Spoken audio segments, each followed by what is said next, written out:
Good evening, ladies and gentlemen. We are deeply saddened to hear of the passing of Mr. John Hurd, who played Mr. Ollivander. Harry Potter fans will miss him very, very much. I think we can all agree that he was a wonderful actor and a dear friend.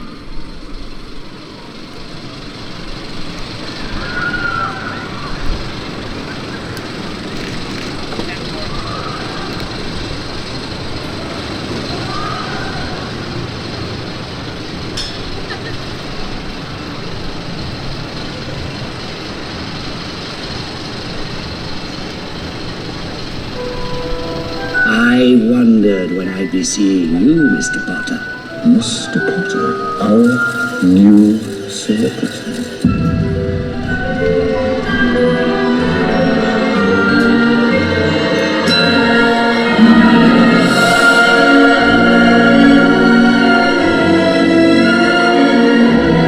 Now, while you're here, your house will be like your family.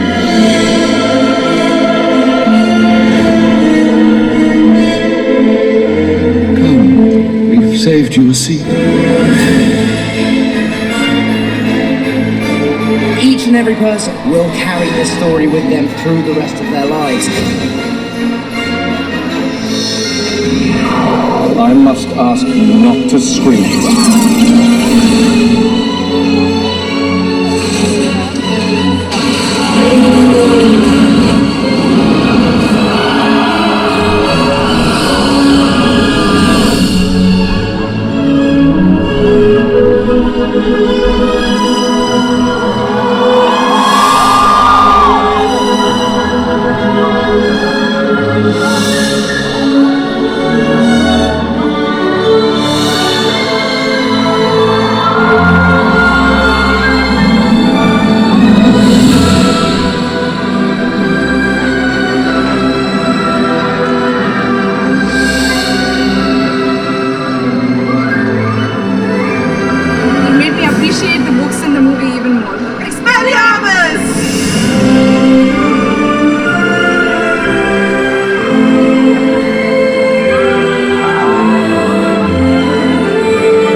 Hello, Universal Orlando Resort! Welcome to all you fans of Harry Potter and J.K. Rowling's Wizarding World. Are you happy to be here tonight? Well, we want to welcome each and every one of you to our traditional Saturday evening tribute event right here at a celebration of Harry Potter 2017. We've got an incredible evening ready for all of you. My name is Scotty B, and trust me when I say you are going to be so glad that you're here tonight. And to those watching us from across the country and all around the world on Universal Orlando Resort's website, a big hello from all of us. We are streaming this event live for fans and thousands everywhere across the world. So come on, everyone, turn to the cameras and say hello to your fellow global fans of Harry Potter and J.K. Rowling's Wizarding World. Make some noise out there.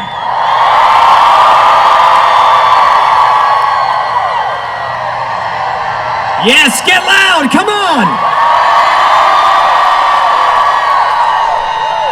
That's the energy we are looking for. We hope you've been enjoying all the panels, demonstrations, and activities that we've had this year and during the 4th annual A Celebration of Harry Potter. Who's been here for all 4? Let me hear you out there. And who is here for the very first time? Let me hear you. Wow.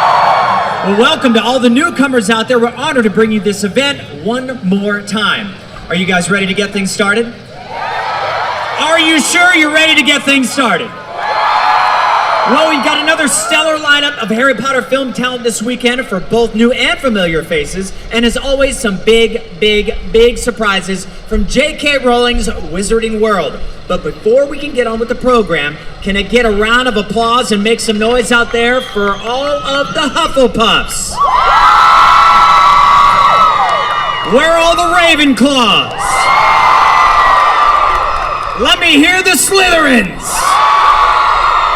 And how about the Gryffindors? All right, now, as we start to go in through this, I want to hear you guys make some noise one more time for our friends across the world. Let me hear you scream. Come on up there, Dave. Let's keep things moving. All right, so if you've been here before, you know every year we bring you lots of surprises and news about Harry Potter and, of course, about J.K. Rowling's Wizarding World. In truth, it is really because of you, the fans, that we're able to put together this event every year. Because of your loyalty, dedication, and love for these wonderful characters and stories. We want to start the evening with a special video from our friends at Harry Potter and the Cursed Child at London's Palace Place Theatre. Check it out. Sorry we can't be there, we've got a show to do, but have a great time, and remember, keep the secrets!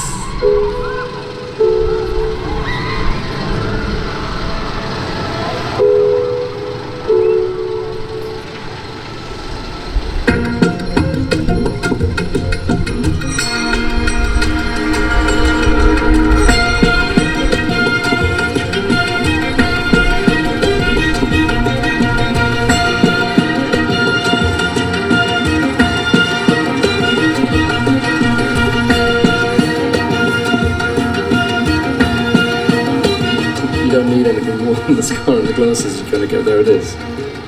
I don't really know how to put it into words, it's just immeasurably exciting, and I can't wait to show it to you.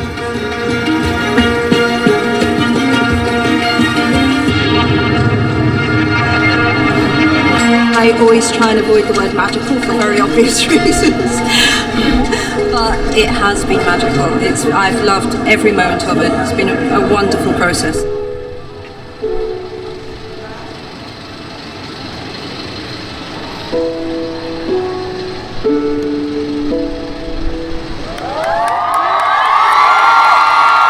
That's right, ladies and gentlemen. The journey to Broadway starts right here. Who's excited about the Cursed Child potentially coming to Broadway?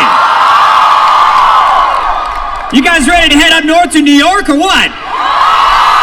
We can't wait for more news on that. And of course, if you check out the Cursed Child booth in the expo, remember, you can see exclusive imagery and props from the West End production. Just remember to keep the secrets. What are you going to do? What are you going to do? What are you gonna do? That's right, Cursed Child's Broadway journey starts right here and our journey continues, right? It's clear that the success of Harry Potter and the Cursed Child signals the fact that we just can't get enough of these stories and that new fans continue to join the ranks of witches, wizards, muggles, and no-mages as more stories continue to be revealed.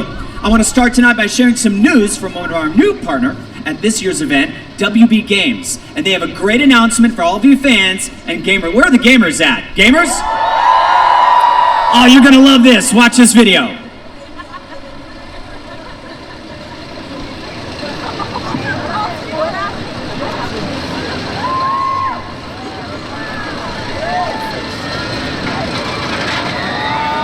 That's what we call an image, ladies and gentlemen.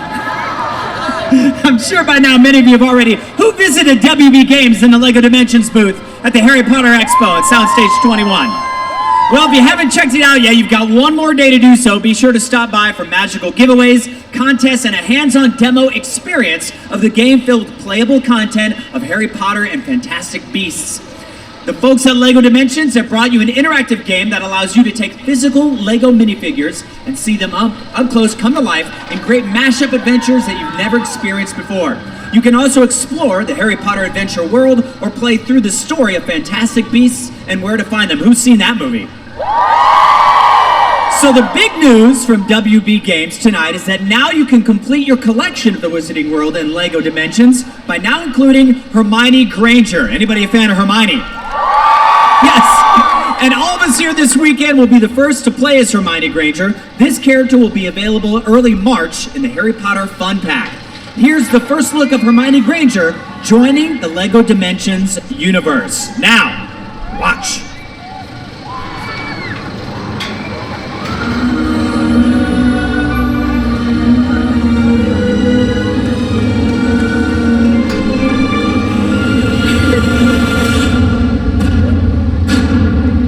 Ridiculous! Oh dear. Guardian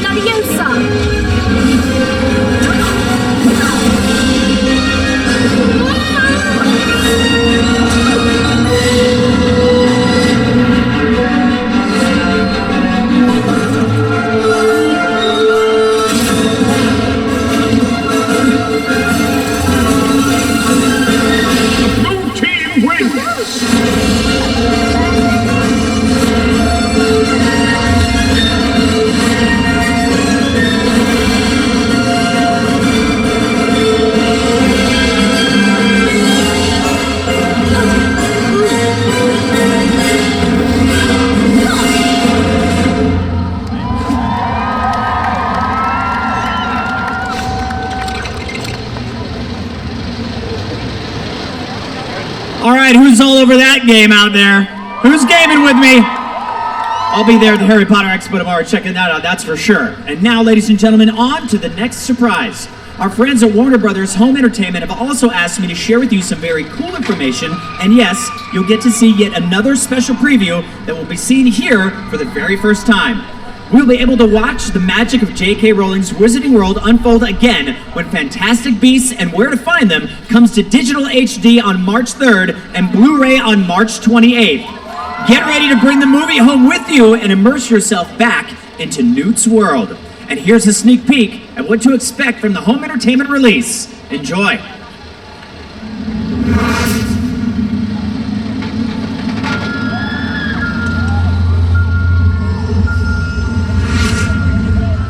We were on one of the little golf buggies that you travel around Leavesden on, and we were going out to see New York. And I'm chatting to the person I'm with, and we turned around a corner, and I saw New York. And I had this complete, all-over cold feeling of, oh my God.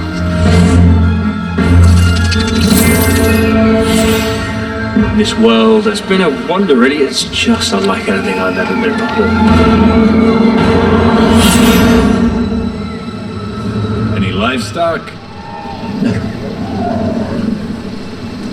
Welcome to New York. Everything we loved about the Harry Potter films is absolutely part of this world.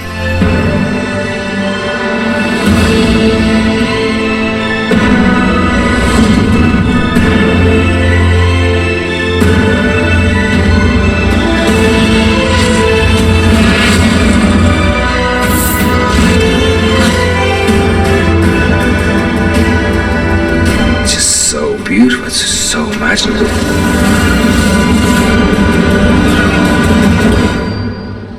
No human could do what this thing is capable of.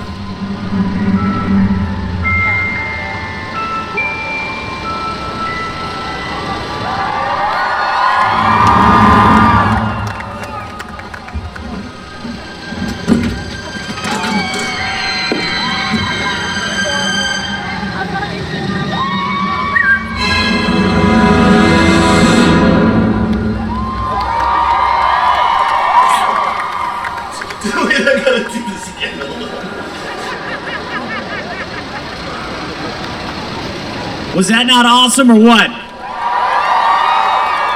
But it is not over, ladies and gentlemen. Fantastic Beasts director David Yates and producer David Hyman wanted me to give you this message. Pay attention, I quote, We loved the Ilvermorny school song. Joe wrote the words and Allison the music. And the scene, the looks on Newt and Jacob's faces as they look on in wonder at Queena and Tina is sublime. You get the sense that these two men truly are falling for these two wonderful sisters. But ultimately, at that stage of the film, we felt our focus needed to be back on the main narrative. The four of them on the run, Obscurus, Credence tearing up New York, Graves, and Hot Pursuit. The song, lovely and charming though it was, undercut the drama and the momentum of the story at a crucial point in the movie. So very reluctantly, and is often the way with these things, we let it go. And on behalf of them and this incredible scene, here it is for all of you to see for the very first time.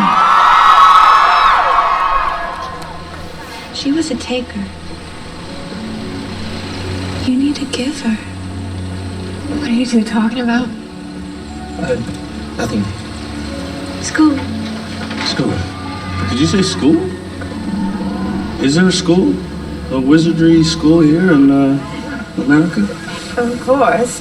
Ilvermorny. It's only the best wizard school in the whole world. I think the best wizarding school in the world is Hogwarts.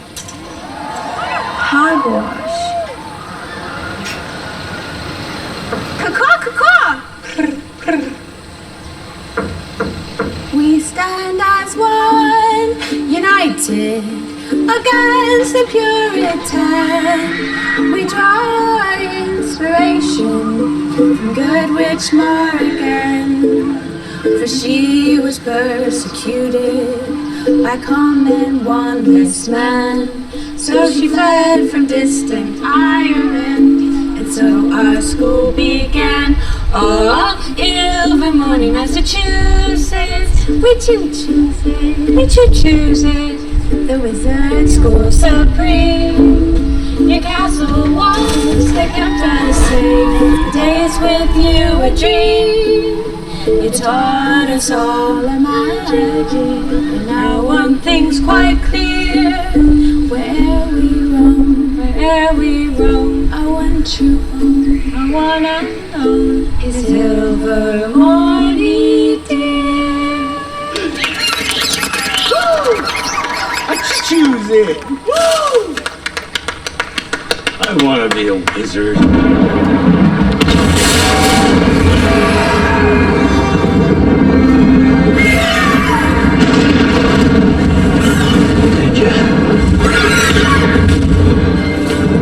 He senses danger.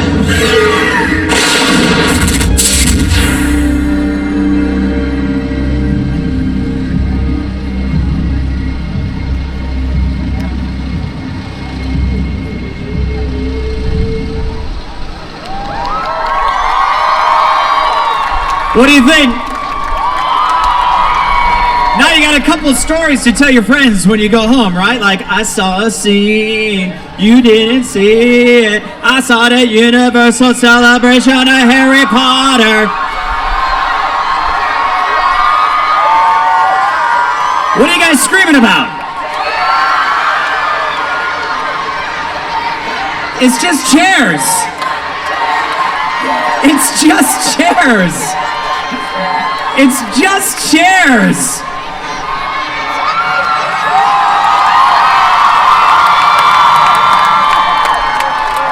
All right, ladies and gentlemen, are you ready to have some more fun? Are you sure? We've got 4 friends that are ready to come out of here. Now, when we first started, I had you guys, making some noise and all that. Well, they weren't here then. So before they come out, I want to really show them that you guys are very excited to be here. Are you ready to make some noise? So let's try this one more time. Where are all of the Hufflepuffs? Where are all the Ravenclaws? Where are all of the Slytherin? Can the Gryffindors make some noise? If you're a Harry Potter fan, let me hear you scream!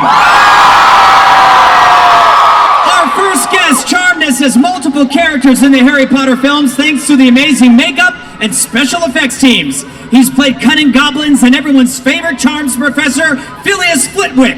Ladies and gentlemen, please welcome to the stage, Mr. Warwick Davis.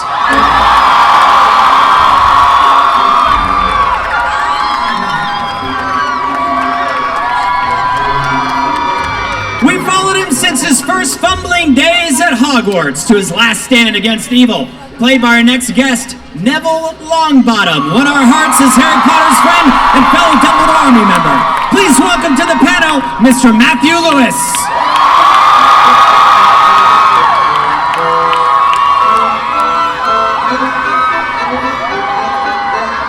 No one can forget the moment our next guest character first strutted on screen behind a Slytherin son, but our favorite Lucius Malfoy moment had to be the time he met the wrath of Dobby. Please give a round of applause and welcome for the very first time here to a celebration of Harry Potter, the one and only Mr. Jason Isaacs.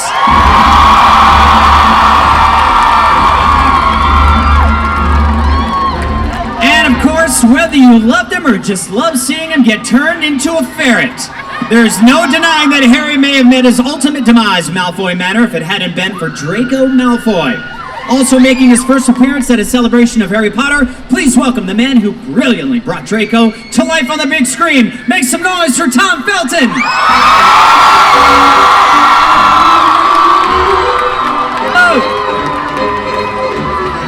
Oh my gosh. What a fantastic weekend we've had so far. You guys enjoying yourselves? Absolutely. Yeah. So what moment thus far has stood out for you guys since you at first kind of came on to the Universal Orlando lot and saw what was happening at this year's celebration of Harry Potter? We just rode the Dragon Challenge, and Tom and I were in the front row going, ah! Like that. I'm so thrilled that they don't take photographs on that ride. As far as we know. I mean, for me, it's just how big this event is and how many people come out here to see us and see everything that's going on. Because, of course, you've got the expo and the stage events and of course, the rides and things to go on as well. But, I mean, it's an amazing event, this celebration. So that's your single moment, is it? Single moment? Yeah. I mean, it's what do you like about this whole thing? I mean, I think it's a great event. I'm always somewhere in between the two. I'm always bowled over by, like Warwick said, the size of the event and how I've had the privilege of being here before. And so to see it grow in the way that it has, and to see the event get bigger and the amount of people here get larger and the enthusiasm go off the scale. And that when I arrived here on the first day and saw that still being as rich as it was the first time I came is my favourite moment. Very cool. Tom? It's a wonderful, beautiful balance of community. Like everyone who's obsessed with Potter as much as you lovely witches and wizards. Yeah, we love you too. Yeah, it's amazing. It really brings a whole community of wonderful people together. And the creativity. Some of the costumes I've seen this weekend have surpassed any efforts of previous years that I've come across, so I take my hat off to you, not literally, but literally do it. All right, fine. It was a bad hair day. Cheers, man. So yeah, it's really, really wonderful to be here. Very touching. So if you're out there and you are wearing one of these amazing costumes, make some noise. Can we get some house lights on the audience? Whoop, whoop, whoop.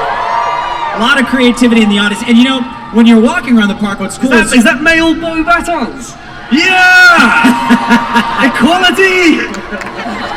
Trey BM. So, you know, when you walk around, not just the focused events that we have here or any of the sound stages or the, the amphitheaters, but you get to see these guys. They're walking all around the park. They're enjoying what Universal Orlando has to offer, but they're also they're doing their own things. It's like they're their own paparazzi as they meet each other, because you mentioned community, being here together under the love of Harry Potter. They all are very creative out there, and they do their own thing. And, that kind of brings us to our first question. They all have their own spells. They make them up. They produce them. What would your go-to spell be, whether it's one that you've already known of through the movies or one that you could create? If you each had an ability to create a spell, what would that spell be? Put us on the spot a little. Tiny bit. Mine is Wingardium Leviosa. Okay, that is true. There's a very good reason for it as well. For me, Warwick Davis, it'd be very useful to just levitate just a couple of feet off the ground. Okay? Then I could reach cash machines, you know, buffets in restaurants and that sort of thing. It'll be very useful. So, yeah, mine is Wingardium Leviosa. Wingardium Leviosa. Swish and a flip. Absolutely. Thank you. Very good. Anyone I'm an else? Expelliarmus fan. Expelliarmus!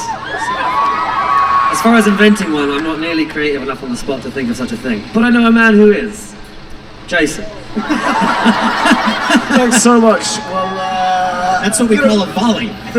The extraordinary thing about Potter, the fact that the reason everybody loves the stories and the characters and the world that Joe created, both in the books and the films, is because they're about inclusion, and they're about nobody feeling alone, and about never judging people's insides by their outsides, and so I would invent some spell like prejudice and backsidum, which would take prejudice, and shove it where it belongs.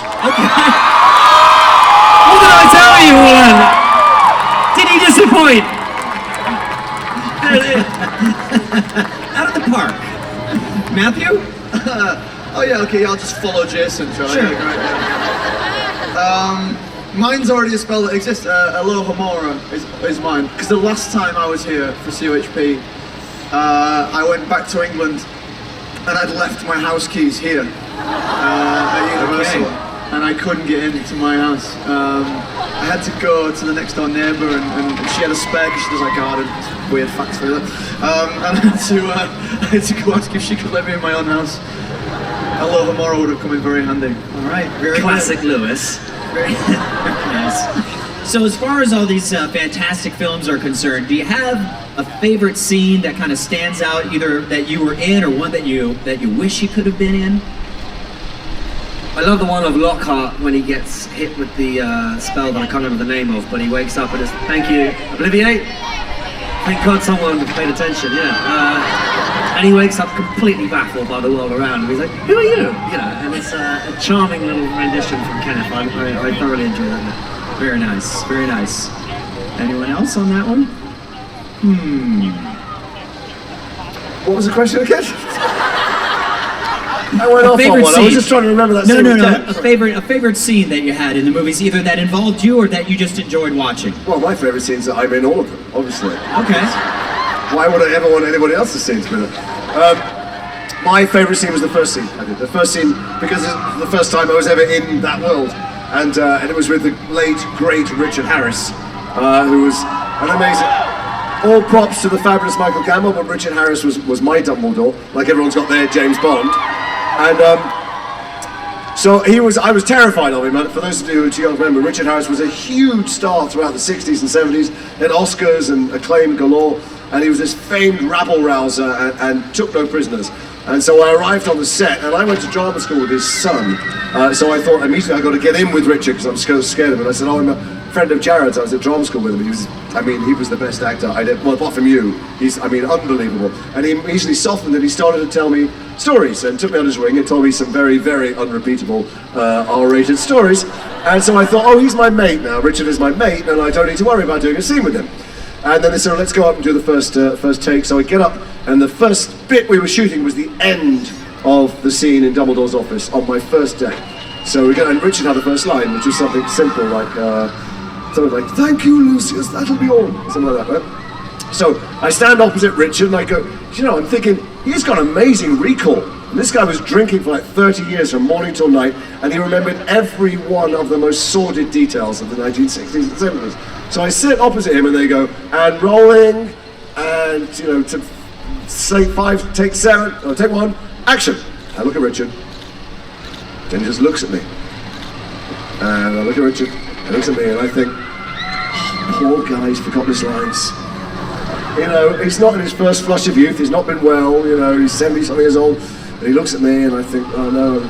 And he looks at me and I think, maybe it's my line. It's my first day, how embarrassing. And I look at him and I think, God, is it my line? I can't look sideways because the cameras are on me and him, and then I look at him and I think, no, it must be his line. I go, no, it's definitely my line, because he's narrowing his eyes, and I start to sweat. And I start to sweat, not just from my forehead, but from all places in my body where sweat should not be emerging. And just when I'm thinking it's time to go and ask for some new underwear, Richie goes, thank you, Lucius, that'll be all. And I think, you old bastard. I just remember how brilliant and electric it was, and thinking, it might be wizards and witches, but I better take this seriously. Very nice. That's a great story. Matthew? Wow. Why do I always have to go after him? You can take your shirt off. You don't want to see that.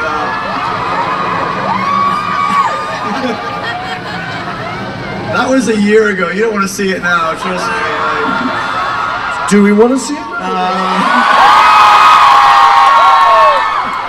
There goes that bus you just got thrown under. So my favorite scene was in in the final film, in the last one. Okay, when I think I'm kind of sort of in it in the background a little bit. When they all put their wands up and they put the shield around Hogwarts.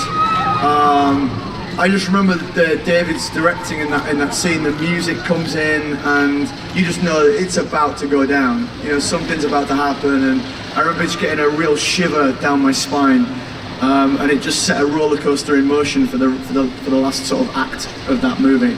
But that moment was chilling. I'll never forget that. Very cool. Very cool. What? Yeah, I think for me it was the filming of the concert sequence in the Great Hall, and with Jarvis Cocker and Radiohead, and it was literally like a rock concert. We spent many days filming it, although much of that was cut from the finished film. But they did quite a few numbers, and there were speakers under the stage, and I had to introduce them, and then I stood on the side of the stage and watched them and played air guitar, and none of that was in the movie, but it was a really fun experience. So one of my favourite times. Actually, all of my favourite moments, I think, were in the Great Hall, and it's an incredible set, because normally when you make a film, a set is put up and you shoot on it and then it's destroyed. But the Great Hall stood there, and still stands to this day, for the entire duration of the filming, and it became like a historical building rather than a set, because so many things happened in that room. Great feasts happened, funerals happened in the room, concerts, the Yule Ball happened there, and then of course in the last film it was partially destroyed and was a very sad place to be in. It's very poignant, and when I go back to the Great Hall even today at the studio tour, you know, it brings back all of those memories of the things that happened in that room, and unlike any other set I've ever been on in my career. Can I remind the audience of that wonderful shot? If you remember, there's one of Flitwick being crowd surfing right this after that. Yeah. Now I think about it, there's quite a crowd here. Who wants to see Warwick Davis crowd surf, ladies and gentlemen? Oh, there's no. I'll do it if Matt takes his shirt off. All right, we're getting close. I'm fine with that. I'm fine with that. Yeah, that's what we do. Well, speaking of crowd surfing and whatnot, were there any stunts in the film that you got to participate in, or maybe watch and you're like, man, I wish I could be part of that, or anything that stands out? Well, there were a lot of things I didn't want to do that I had to do, like that.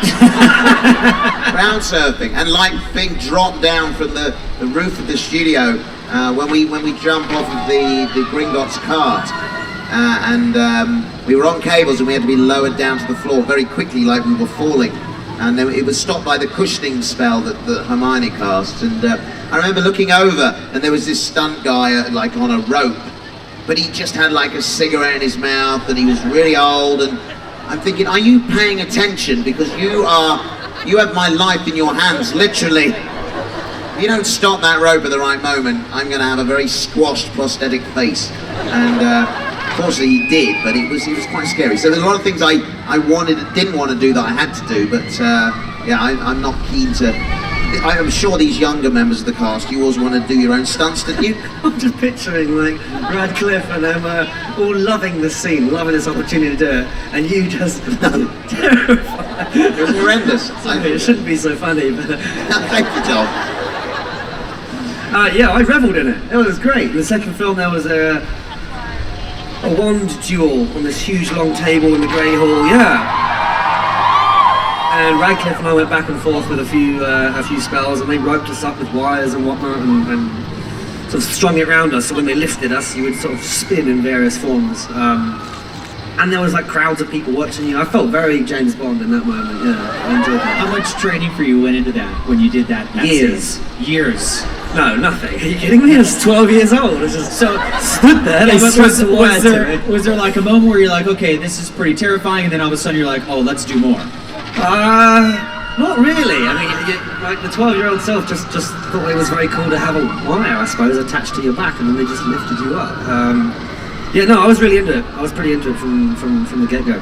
Very cool. There's something about, when we're that age, just being completely fearless in terms of stunts. And so it was very difficult for the stunt guys to tell us, you cannot do that, you're going to die.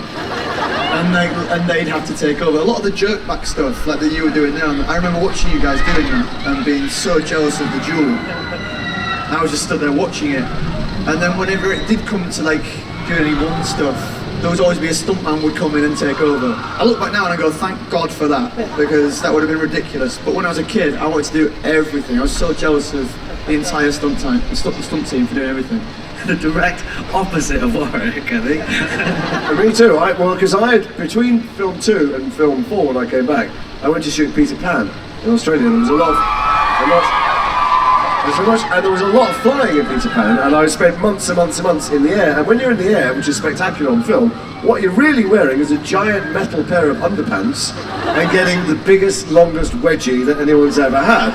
So, big tattooed men pulling you up on wires and swinging you around, and if you're not being nice, leaving you up there at lunchtime, And I'd had a couple of unfortunates because you have to rearrange yourself very carefully so that when you're pulled up, the weight is spread evenly and not on the wrong parts of your body. As happened one day in Peter Pan, and I was up there, I went, put me down!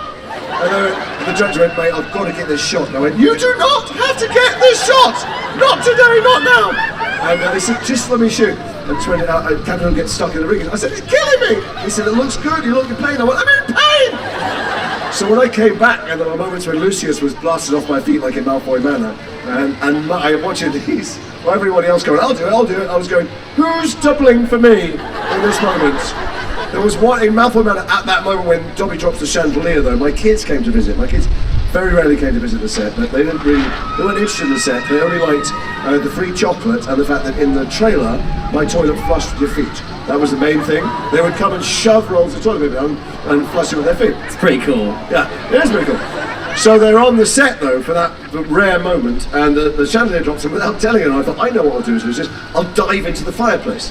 But normally you say those things, they spend weeks making a rubber fireplace. And I just dove very enthusiastically into the steel fireplace with the great and got up and tried not to cry in front of my children. Great answers. You guys having a good time out there? Yes. Let's continue on. So, Tom and Matthew, you guys grew up basically during the shooting of the films. Continuing on with your careers, what would you say is the biggest thing that you've taken away? And I'll definitely relate this to you, Warwick, and Jason as well. But what do you don't mind? We can sit here and listen to them. It's okay. What is the biggest thing that you've taken away that's helped you move through your career? Well, I'd say we got older, but we definitely didn't grow up. If anything, we got more ridiculous as the years went on. Look at us now. So much to take away from it, really. Yeah. Learning from the country's best as far as how to be professional and Pleasure. What? Sorry, I wasn't actually referring to. Actually, that went straight under the radar, didn't it? Okay, moving on. Yeah, learning from them, and as far as really what we've taken away from it, I don't know really. It's something that it gets more and more appreciated the further and further you go away from it. The more work you do on other sets, the more you get to work with other people. You realise quite the quality and the level of the experience that we had there. Yeah, I mean, I echo that entirely. It's very difficult to look back on the whole experience and pick out specific things that you learned from it, because we started so young, and it was our childhood. It's like saying, what did you learn in school that you take with you now? Right. It's the whole experience as an entity that we've taken forth, and I didn't appreciate it at the time. But as Tom says, you walk onto a film set now or a TV set or whatever, and you just feel comfortable. You feel at home there. And that's through growing up on it, and it's that kind of thing, that experience that I didn't appreciate that I even had. Right. And that I take away from working on those movies. So I was going to say that because it was your first experience of films, but Warwick and I have been on a ton of them, and for everyone out there, wherever you go to work, the atmosphere at work is generally set by whoever's sitting on the top of the pyramid. They're the bosses, whoever they treat the people beneath them, that's how they treat people, and that's a culture. And there was a culture of kindness and warmth on the set. Everybody was incredibly nice to each other all the time, and the kids, as they were then, and adults now, but all the way through, everybody was always humble. Nobody behaved arrogantly. Nobody behaved like they were better than anyone else. And that, I think, infused for 10 years the atmosphere of 3,000 people who worked there. And I'm sure that's what you've taken. That's why you've turned out to be just lovely young men. And everyone else has turned out. You look at the work they're doing, not just on camera, but the charity things people do on camera. They turn out to be really fine individuals because it was set from the producers and the director, mostly the original producers. They went, "This is going to be a place people want to come to work where nobody is rude to anybody else." And that, I think, is something you carry into your work now, right? Absolutely, and for the adults, but as well as dear Radcliffe, I cannot think of a better person to have him at the top of our tree as number one on the call sheet. He never wavered with enthusiasm, dedication, joy to be there, and passion, and that just leaked throughout the entire thing. Imagine in the fourth film if he was bored of it and he'd had enough. The rest of us would probably have echoed that, but instead... But he was humble. I mean, Dan never behaved like he was the star of the films at all. No, he was very generous. I don't think even now he would recognise that. He's a man of the people, a man of the crew. Yeah, a lot to... I respect him massively, and I learned just as much from him, I think, as I did the oldies. Yeah, I mean, something that... hold on. He didn't gesture this way, he gestured that way over there. I mean, something that illustrates what Tom was just saying about Dan was, one day we were doing the courtyard scene in Deathly Hallows Part 2, and for that moment he was unconscious, supposedly dead in Hagrid's arms, so he wasn't in it. And I remember saying, I said to him, "What are you doing out here?" And he said, "I'm just helping out." And he was like holding umbrellas for Maggie Smith and things, and he was kind of just, he was somebody who motivated us through the times when we would have all wanted to give up, but Absolutely. He was there just kind of, come on, let's keep going, and it was fantastic. And just to answer, is there something I learned from the films? Because I did learn something. Don't crowd surf, that's what I learned. Okay. I think they can change that point over the weekend that'll be driven home to those who may be considering doing such don't things. do it. All right, so did you ever receive any information from J.K. Rowling, ever telling you anything about your character before it was in the books? Did you get any clues or inspirations before going into the films or the shooting of the films? She said that I would be Neville's love interest by the sixth film, but it never happened. She was having me on. No. Careful what you say. I answered this question earlier, right? Hold on. Jason's over there going, "I just said good things about you, and now..." Just careful what you say, because I said something earlier and people have been tweeting it and tagging J.K. Rowling in, and also not putting that it was a joke either. You've got to put the smiley face after. I mean, Joe's going to be like, "Wow, what's..." That's a fair point. I retract my statement. I desperately wanted to know, because when I was...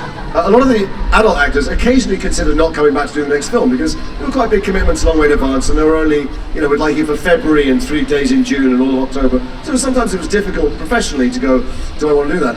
And we all ended up, thank God, staying throughout the films. But there was a moment where I thought, well, I'm not really in number 5 very much, and number 6 is coming out, and if I'm not in number 6, I could maybe do another job now, do something else. Just saying, thanks very much, but my time is up. And I was shooting something in Rhode Island, and I was asked to go at midnight to the Barnes & Noble there and sign the books when they came out. So I was filming and I was wrapped at 11, and I said, "Oh, okay," and I went down there. The entire shopping mall was full, like 10,000 people there just to go to the bookshop and get the book at midnight. And I'm like, oh my God, I quite realised what a commitment this was. I go in, there's piles and piles of photographs for me to sign, and I said to, I signed until my hand was sore, and I said to the bookshop manager, I said, is there any chance I can have a look in book 6 and just see if I'm in it? So I've got to make a big work decision. He said, I can't, if I open it, there'll be a riot. And I said, I'm sitting here signing a million pictures for you. He said, I'll tell you what, I'll send one of my kids back there and open the book for you. What do you want to look for? I said, just tell him to fold over every page that I'm on. That's all. Just tell him, fold over. When he sees Lucius Malfoy, fold the page over, right? So I'm out there signing and smiling and signing and smiling and photographs and selfies, and the kid comes to the door, big spotty lanky kid with a hat, and he goes, and I went, what? And he went, and I said, I did? Like that? And he goes, and I thought, oh, that's okay. And I said, it's okay. And he goes, 0. And then I had to sign another 5,000 pictures like So no, Joe didn't tell me that. But then I turned out to be in book 7, so I signed up, which is a good thing. That is a good thing.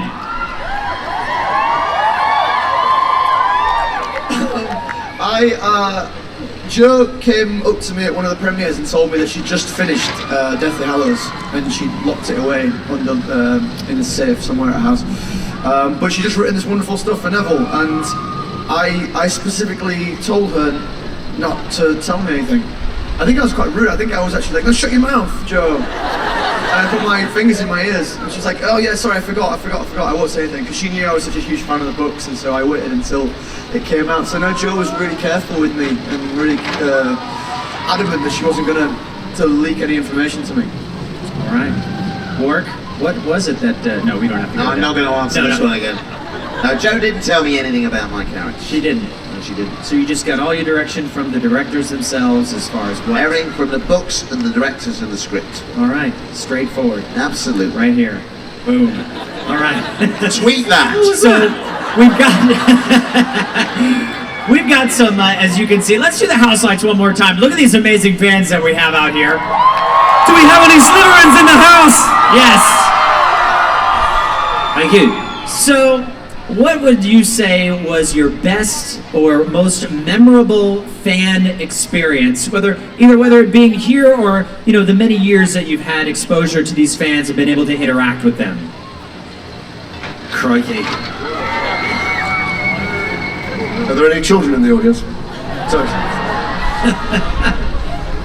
Do you know what? It's all part of it. What's amazing is that I know it sounds strange, and we're up here, and some of you, hold us in high regard because we're in the films. But the honest truth is, we were all huge fans of the world. We all felt honoured to be any part of this very precious thing that no one can really understand why her stories resonate with people, not just here in America or in Britain, but all over the world. In every culture you can imagine, people feel like it's written about them.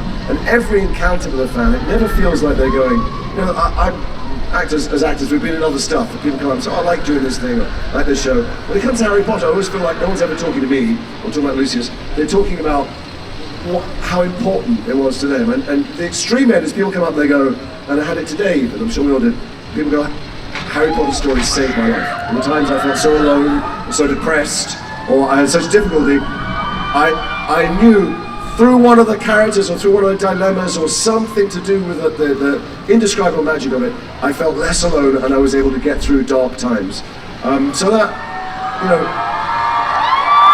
separating single stories of, when you sign someone, I remember someone coming up and saying, can you sign my body, I'm going to get tattooed. And I go, I don't really think you should have a tattoo on my signature. And they go, look, I've got everyone else. Stuff like that is less important than generally that for years and years, and hopefully for years to come, these stories do way more than entertain. They entertain, but they touch people and they make them feel less alone. So it's all one big fan experience for me, and we are as big fans of them as you guys are. Very nice. Matthew, fan experience, a memorable one? Oh wow, so many. I think actually there was one time, I think I mentioned it yesterday actually in one of the panels, that I met a girl in Canada, and she had my signature tattooed on her arm, which was kind of a weird thing for me. The idea of tattooing your body with something that I'd written was a weird thing anyway. And then she explained the meaning behind it, and it was the fact that she tried to kill herself before. And the character of Neville had got her past that. And his battle against adversity and the way he evolved and became this hero against all the odds is what she used in her own personal life. And I agree with Jason. It's the story that Jo has created. It's the characters that she's given such depth to and such reality to. They're real people that we can all relate to.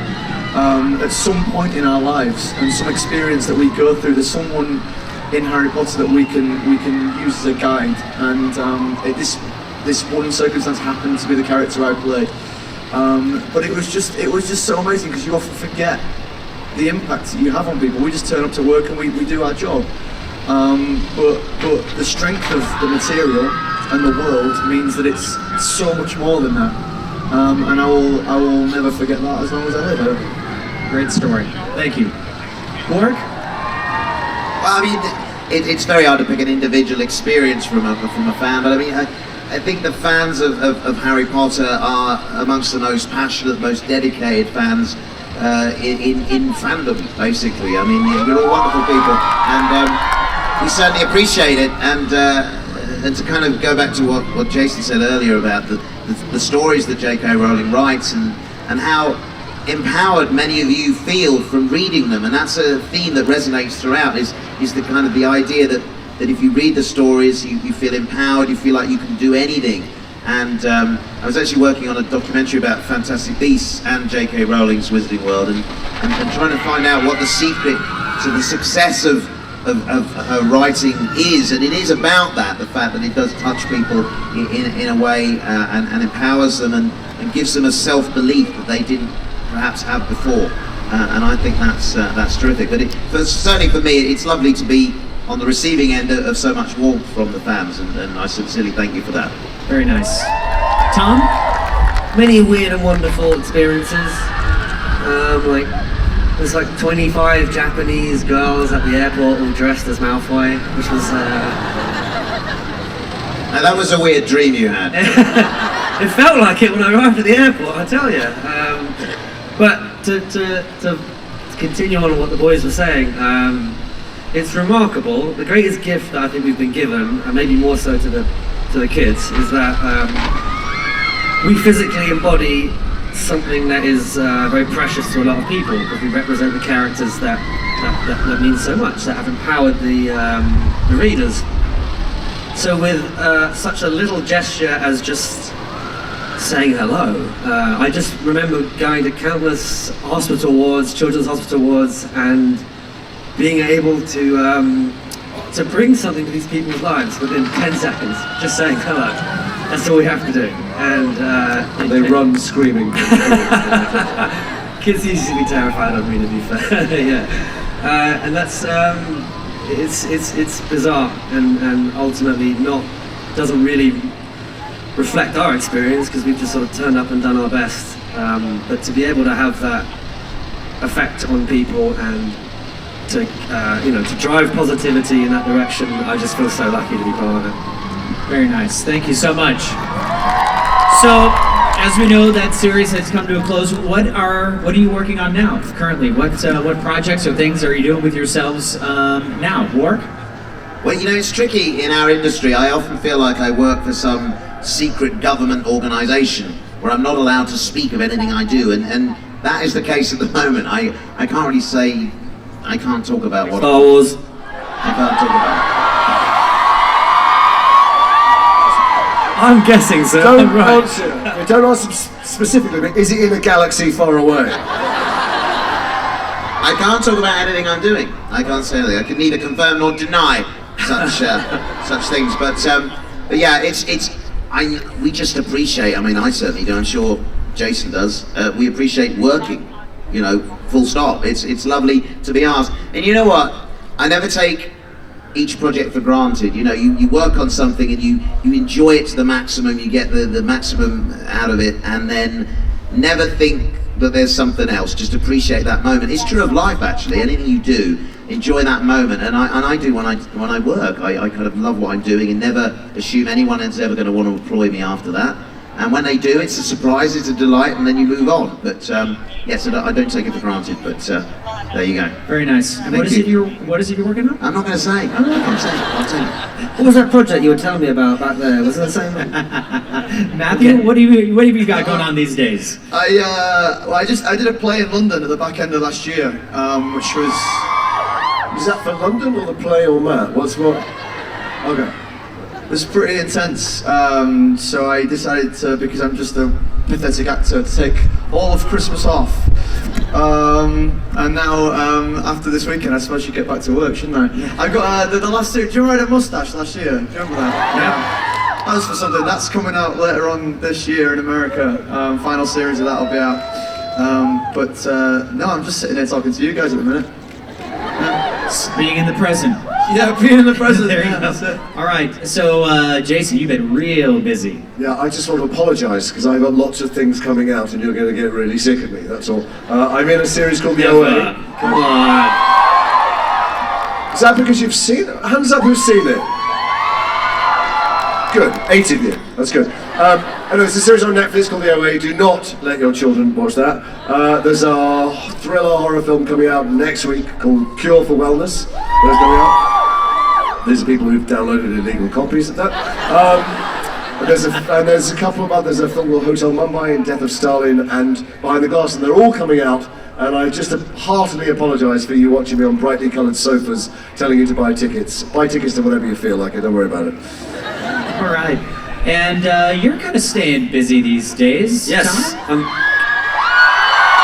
I'm currently working on a show best symbolised by a lightning bolt. Which is quite ironic. Yes, I'm knee deep in Star Labs. I'm working on The Flash, season 3. So I'll be doing that for the next 4 months or so. So yeah, Very thank nice. you. I've noticed there has been a crossover between the Potter fans and the Flash fanatics, so I'm very appreciative of that. Thank you. Very nice. And here's our final question for you guys, and it just kind of brings things back to just having some fun and thinking about what you might be doing, or what you consider doing, if you were not an actor. Professional crowd surfer. You guys would give him a job, right? Let's see it work. Prove it. I would love to see work crowd surf. Right. It's not gonna happen, is it? All right, let go. All right. So if you weren't an actor, Matthew, what else would you? What do you think you'd do? I love you. Will you? If he wasn't working, would you support him? That's the question. There you go. What? Are you telling me? Oh, no! No underwear, he doesn't wear it. Jason, that was in confidence. I would have loved to have been a rugby league player, which would mean nothing to the vast majority of the people, like this entire audience, yeah. But it's a sport that involves 13 men beating the hell out of 13 other men on a pitch. And I'm not hard enough for that, I'm not tough enough, I'm not anywhere near the ability that they could have. But in my dream, that would have been what I wanted to do. Yeah. All right, Jason? Well, I'm very geeky. I was always geeky before the web came along. I was on bulletin boards and Newsnet and stuff like that. And I think I would have a blue Apple t-shirt on and be saying, "How can I help you?" At the Genius Bar. I like to think I'd be at the Genius Bar. I might be at the Mildly Intelligent Bar. I don't know. You'd be bloody good at that. Oh, thanks very I much. can see that. Tom? It's hard to imagine. I'd be underwear modelling with Matt, most likely, right? Oh, I don't know anything better to say. Maybe a musician. Yeah, I'd love to be a musician, but it's something that's very dear to me, so maybe I don't know. All I know is I'm extraordinarily lucky to be doing this and not anything else. So yeah, if it wasn't in TV, if it was not behind the scenes, I'm a very keen photographer, so maybe photograph. I don't think I'm made for the world of office life. So I know as a kid I said I wanted to be a professional fisherman. I retracted that statement pretty soon after. But yeah, I think something in music would be cool. If not behind the scenes on... Would you buy an album? Because he's very good. Would you buy an album if you don't? I did tell you. Yeah, he's very good. Last night, my hotel room's quite near his. I heard him twanging away at about 11 o'clock last night. Excuse me? Yeah. Guitar, right? Yeah. Well, I told you that in confidence. And on that bombshell. Yes, there we go. Well, ladies and gentlemen, Tom said that he was lucky enough to be doing what he does now, and I think you guys would agree that we are lucky enough to have these guys be excellent at their craft, to be able to spend some time with us. And with that, we are out of time, so if you would join me in giving these gentlemen a big round of applause. Orlando, thank you! Thank you. Beautiful witches and wizards. Jason Isaacs, Matthew Lewis, and of course Warwick Davis. Ladies and gentlemen, thank you so much to these four gentlemen. And on that night, we've got one more fantastic day here at Universal Orlando Resort, so enjoy the rest of the weekend at a celebration of Harry Potter 2017. My name is Scotty B. Good night, ladies and gentlemen. Make some noise for yourselves.